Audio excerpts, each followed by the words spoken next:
Hi friends, MS word short cut keys మొదటి భాగానికి స్వాగతం. ఈ ఆఫీసుల్లో డాక్యుమెంట్స్ తరచుగా చేసేవారికి షార్ట్ కట్ కీస్ బాగా ఉపయోగపడతాయి. సమయం వృధా కాకుండా చాలా త్వరగా మన పనిని అంటే డాక్యుమెంట్ని సులభంగా చేయవచ్చు. ఫ్రెండ్స్, ఎంఎస్ వర్డ్ నేర్చుకునేటప్పుడు ఈ షార్ట్ కట్ కీస్ని ఒక ఆల్ఫాబెట్ కార్డుల్లో తీసుకొచ్చి చెప్పడం కుదరదు. అవసరాన్ని బట్టి ఆ సందర్భాల్లో వాటిని నేర్చుకోవాల్సి ఉంటుంది. అందువల్ల అన్నిటిని గుర్తుంచుకోవటం కొద్దిగా కన్ఫ్యూజ్ అవ్వటం జరుగుతూ ఉంటుంది. ఈ వీడియోలోనే ఏ నుంచి జెడ్ వరకు చెప్తే వీడియో లెంత్ ఎక్కువ అవుతుంది కనుక 3 భాగాలుగా మీకు వివరిస్తాను ఫ్రెండ్స్.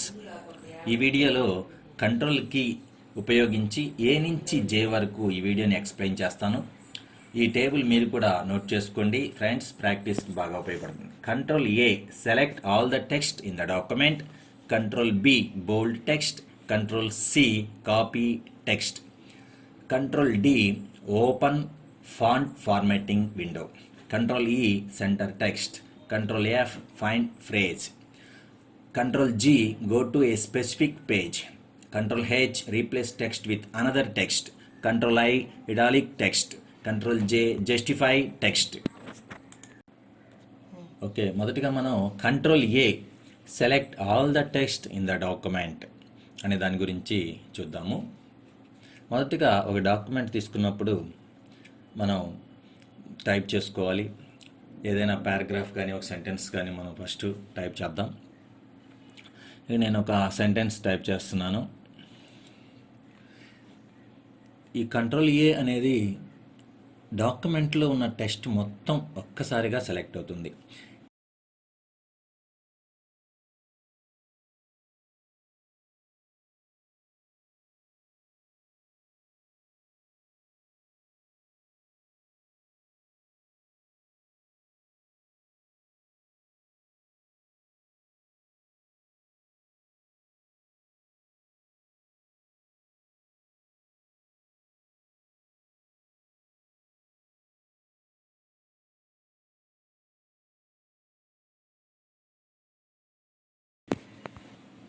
ఓకే, ఇప్పుడు సెంటెన్స్ టైప్ చేసుకున్న తర్వాత మనం ఇప్పుడు control A first control A చూడండి, మనం టైప్ చేసినటువంటి మొత్తం సెంటెన్స్ సెలెక్ట్ అయిపోయింది. కంట్రోల్ ఏ అనేది ప్రెస్ చేసినప్పుడు మనకు మొత్తం సెలెక్ట్ అయిపోయింది టెక్స్ట్ అంతా కూడా. కంట్రోల్ ఏ అంటే select all the text in the document. ఇప్పుడు డాక్యుమెంట్లో ఓన్లీ ఒక సెంటెన్స్ ఉంది కాబట్టి సెలెక్ట్ అయింది. అలాగే 2-3 పారాగ్రాఫ్స్ ఉన్నా లేకపోతే నెంబర్ ఆఫ్ పేజెస్ ఉన్నా మనకి సెలెక్ట్ చేయాలి అన్నప్పుడు ఇది ఉపయోగించాలి.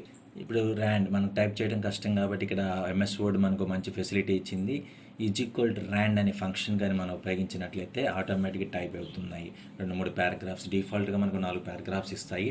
దాన్ని కంట్రోల్ ఏ ప్రెస్ చేస్తే మొత్తం డాక్యుమెంట్లో మనం టైప్ చేసిన డేటా అంతా కూడా సెలెక్ట్ అవుతుంది. Next one control B bold text. ఇప్పుడు దీనికి ఏ విధంగా ఉపయోగిస్తారో చూద్దాం.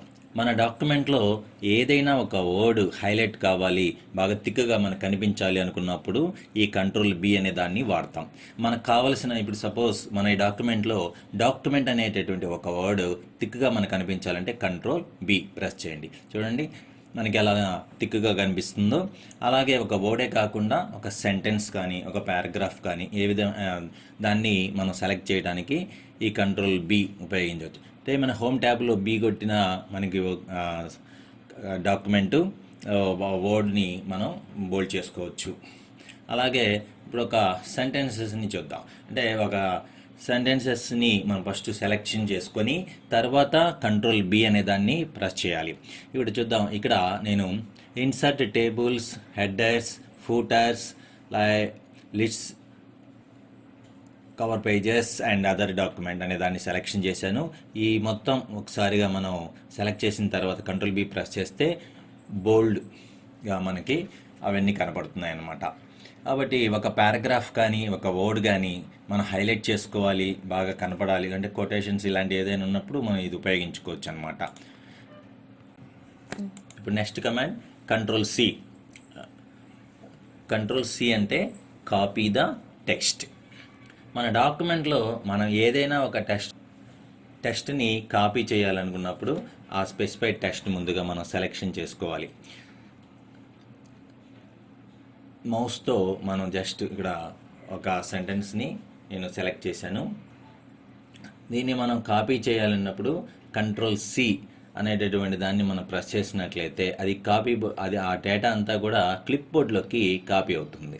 ఇలా క్లిప్ బోర్డ్లోకి కాపీ అయినప్పుడు ఆ క్లిప్ బోర్డ్లో ఉన్నటువంటి డేటా మళ్ళా మనకి మన డాక్యుమెంట్లో ఎక్కడైనా డూప్లికేట్ క్రియేట్ చేయడానికి ఉపయోగపడుతుంది. అయితే ఇది ఓన్లీ సెలెక్షన్ చేసి కంట్రోల్-C కొట్టినంత మాత్రాన మనకి ఏం ఉపయోగం ఉండదు. చూడండి, ఒకసారి క్లిప్ బోర్డ్లో మనం చూడాలనుకుంటే హోమ్ ట్యాబ్ దగ్గర క్లిప్ బోర్డ్ అనేది ఉంటుంది. అక్కడ కానీ మనం చూసినట్లయితే ఆ డేటా అంతా కూడా మనకి అక్కడ కనపడుతుంది. అంటే మనం ఏమైతే కాపీ చేస్తున్నామో మన డాక్యుమెంట్స్లో ఆ డేటా అంతా కూడా క్లిప్ బోర్డ్ అనే దాంట్లో కనపడుతుంది. అలా నెంబర్ ఆఫ్ మనం కాపీ చేసినవన్నీ కూడా లిస్ట్ దాని లోపల మనం చూడవచ్చు.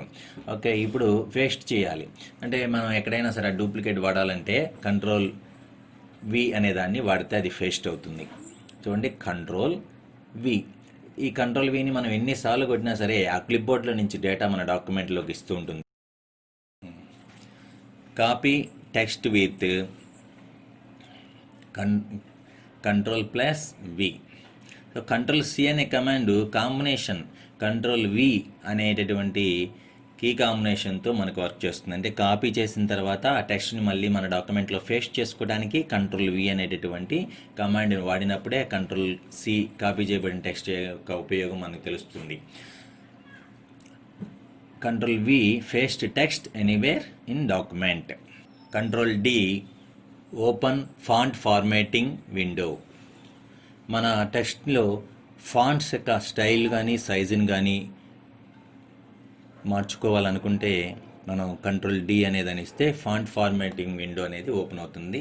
ఇందులో మనం ఫాంట్ని సెలెక్షన్ చేసుకోవచ్చు, సైజుని సెలెక్షన్ చేసుకోవచ్చు, అలాగే స్టైల్స్ బోల్డ్, ఇటాలిక్ అనేది కూడా ఉంది. 3 మనకి ఇక్కడ కనపడుతున్నాయి చూడండి. ఇప్పుడు నేను ఏదో ఆ 3 ఒక దాన్ని సెలెక్షన్ చేసుకుని ఓకే కొట్టాను. ఇలా కొట్టినప్పుడు చూడండి, ఇక్కడ మనకి ఏ మార్పులు రాలేదు. అంటే డాక్యుమెంట్లో మనం ఏది సెలెక్షన్ చేసుకోలేదు కాబట్టి మనకి రాలేదు. ఇప్పుడు మనం సెలెక్షన్ చేసుకున్నాం.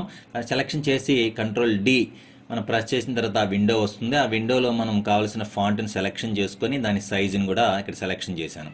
ఇప్పుడు చూడండి, మనకు సెలెక్షన్ చేసుకున్న ఫాంట్ చేంజ్ అయింది, అలాగే సైజు కూడా. నెక్స్ట్ మళ్ళీ ఇది మనకి నచ్చకపోతే ఇంకో దాన్ని మనం సెలెక్షన్ చేసుకోవచ్చు. మళ్ళీ కంట్రోల్-D కొట్టినప్పుడు మళ్ళీ ఆ విండో మనకి ఓపెన్ అవుతుంది.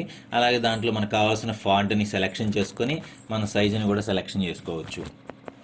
ఇప్పుడు చూడండి, సెలెక్షన్ వేరే ఫాంట్తోనూ వేరే సైజుతో చూపిస్తాను.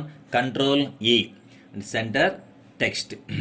మనం ఏదైనా టైప్ చేసిన తర్వాత మనం దీన్ని సెలెక్షన్ చేసుకోవాల్సిన అవసరం కూడా లేదు. ఎందుకంటే కర్సర్ వచ్చేసి కరెంట్ స్టేట్మెంట్ దగ్గర ఉంటుంది కాబట్టి కంట్రోల్-E కానీ ప్రెస్ చేసినట్టయితే డాక్యుమెంట్కి సెంటర్లో హెడ్డింగ్స్ ఇలాంటివన్నీ పెట్టుకోవడానికి మనకు ఉపయోగపడుతుంది. మళ్ళీ మనం ఎంటర్ కొట్టినప్పుడు అది సెంటర్గానే వస్తుంది ఏంటి కర్సర్. ఇప్పుడు నెక్స్ట్ వన్ అదే కంట్రోల్-F find a phrase.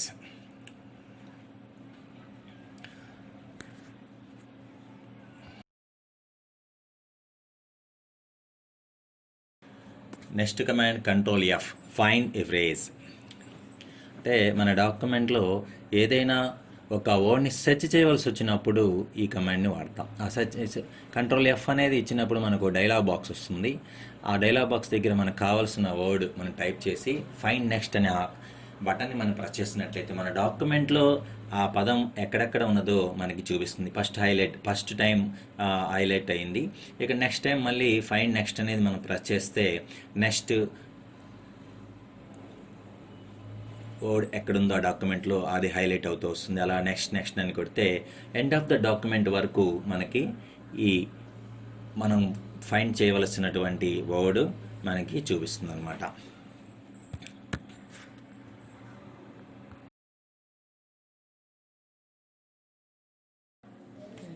Next command control G go to a specific page. ఈ control G go to specific page అనే దాన్ని డాక్యుమెంట్లో మనకి 100 పేజెస్ కానీ అంటే ఎక్కువ పేజెస్ కానీ ఉన్నప్పుడు మనం ఒక పేజీలోకి వెళ్ళడానికి మౌస్ స్క్రాల్ బార్ ఉపయోగించి వెళ్ళవచ్చు, కానీ అది కొంచెం సమయం తీసుకుంటుంది. కాబట్టి అలాంటి సందర్భంలో మనం ఈ కమాండ్ని ఉపయోగించవచ్చు. ఇప్పుడు కంట్రోల్-G చూడండి, ఇక్కడ కంట్రోల్ జీ ఇలా ప్రెస్ చేసినప్పుడు మనకు ఒక డైలాగ్ బాక్స్ వస్తుంది. అక్కడ గో టు పేజ్ నెంబర్ అంటుంది. ఇప్పుడు సపోజ్ నేను గో టు పేజ్ నెంబర్ దగ్గర 35 అని ఇచ్చాను. ఇప్పుడు 35 అని ఇచ్చినప్పుడు ఇక్కడ 35 నెంబర్ దగ్గరికి వెళ్తుంది పేజీ. ఇక్కడ చూడండి స్టేటస్ బార్లో ఆ విషయం మనకి తెలుస్తుంది. అండ్ ఈ స్టేటస్ బార్లో మొత్తం మన ఈ డాక్యుమెంట్లో 49 పేజెస్ ఉన్నాయి. దీంట్లో ఇప్పుడు 35 పేజీకి మనం వచ్చేసాం. చూడండి 35 పేజ్ ఆఫ్ 49 అని మనకి అక్కడ డిస్ప్లే అవుతుంది. ఇప్పుడు నేను నెక్స్ట్ ఇంకొక పేజీలోకి వెళ్ళాలనుకున్నాను అనుకోండి 22. ఇక్కడ 22 అనేది పేజ్ నెంబర్ దగ్గర టైప్ చేసి మనం ఓకే కొడితే మనం స్టేటస్ బార్లో ఆ పేజీలో ఉన్నామా లేమా అన్న విషయం గురించి మనం తెలుసుకోవచ్చు. చూడండి పేజ్ 22 ఆఫ్ 49 అంటే ఈ డాక్యుమెంట్లో మొత్తం 49 పేజెస్ ఉన్నాయి. ఇందులో మనం ఇప్పుడు గో టు పేజ్ ఉపయోగించి 22 పేజ్ దగ్గరికి వచ్చేసాం. 22 చూడండి 22 పేజీ 22 ఆఫ్ 49.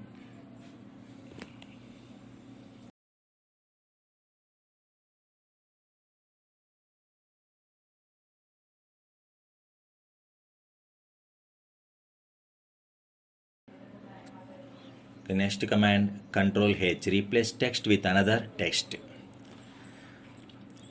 మన డాక్యుమెంట్లో మనకు కావలసినటువంటి ఒక వర్డ్ని ఫైండ్ అవుట్ చేసి ఆ ప్లేస్లో వేరే వర్డ్ని మనం సబ్స్టిట్యూట్ చేయడానికి ఈ కంట్రోల్ హెచ్ అనేటటువంటిది ఉపయోగపడుతుంది. కొన్నిసార్లు మన డాక్యుమెంట్లో ప్రతిసారి డాక్యుమెంట్ అంతా క్రియేట్ చేయకుండా చిన్న మార్పులతో మనం వేరే డాక్యుమెంట్ని క్రియేట్ చేయాలి అనుకున్నట్టయితే, అంటే సినానిమ్స్ అని అలా మార్చడం కానీ, లేకపోతే మనకి లాయర్ నోటీసెస్ ఇలాంటి వాటిలో వాళ్ళ పేరు తీసేసి వేరే వాళ్ళ పేర్లు పెట్టడం, ఇలాంటివి చేయడానికి బాగా ఉపయోగపడుతుంది ఇది. కాబట్టి ఫస్ట్ వాటిని ఫైండ్ అవుట్ చేయడానికి ఇక్కడ నేను డాక్యుమెంట్ అనే వర్డ్ని ఫైండ్ అవుట్ అనే దాంట్లో పెట్టి ఫైండ్ అనే దగ్గర పెట్టాను, రీప్లేస్ దగ్గర ఆర్టికల్ అనేది పెట్టాను. సో ఇప్పుడు ఈ డాక్యుమెంట్ మొత్తంలో డాక్యుమెంట్ అనే పదం ఎక్కడైతే ఉంటుందో అదంతా మనకి ఫస్ట్ చూపిస్తుంది, తర్వాత రీప్లేస్ అవుతుంది. వెంటనే రీప్లేస్ అనేది ప్రెస్ చేసినప్పుడు ఎండ్ ఆఫ్ ద డాక్యుమెంట్ వరకు ఆ వర్డ్ ఎక్కడెక్కడ ఉందో మొత్తాన్ని మనకి సెర్చ్ చేసి మనం రీప్లేస్ చేస్తుంది. అయితే మనకి ఎండ్ ఆఫ్ ద డాక్యుమెంట్ అంతా అయిపోయిన తర్వాత మనకు ఒక మెసేజ్ వస్తుంది. అది ఓకే చేస్తే మనకి ఎక్కడెక్కడ ఆర్టికల్స్ అనేది మనం చూడవచ్చు. అంటే డాక్యుమెంట్ ప్లేస్లో ఇప్పుడు ఆర్టికల్ అనేది మనకి అయితే 10 సార్లు అలా చేయడం కష్టం కాబట్టి రీప్లేస్ ఆల్ అనేటటువంటి ఇంకొక ఆప్షన్ కూడా ఉంది మనకి ఇక్కడ. అంటే 10 సార్లు మనం అడగకుండా ఒకేసారి, ఒకవేళ మన డాక్యుమెంట్ ఒక 100 పేజీలు ఉన్నాయి, 100 పేజీల్లోనూ 10 సార్లు మనం చేయడం కష్టం కాబట్టి రీప్లేస్ ఆల్ అనేది మనం ప్రెస్ చేస్తే సరిపోతుంది. Okay, next command control I, italic text. మన డాక్యుమెంట్లో ఇటాలిక్ స్టైల్ని అప్లై చేయాలనుకున్నప్పుడు ఈ కమాండ్ని ఉపయోగించవచ్చు. అది ఒక వర్డ్కి కానీ ఒక సెంటెన్స్ని కానీ మనం ముందుగా సెలెక్షన్ చేసుకోవాలి. అంటే మౌస్తో మనం ఇలా సెలెక్షన్ చేసుకున్న తర్వాత మనం కంట్రోల్ ఐని అప్లై చేసినట్లయితే ఆ సెంటెన్స్ ఇటాలిక్ స్టైల్ని చూపిస్తుంది.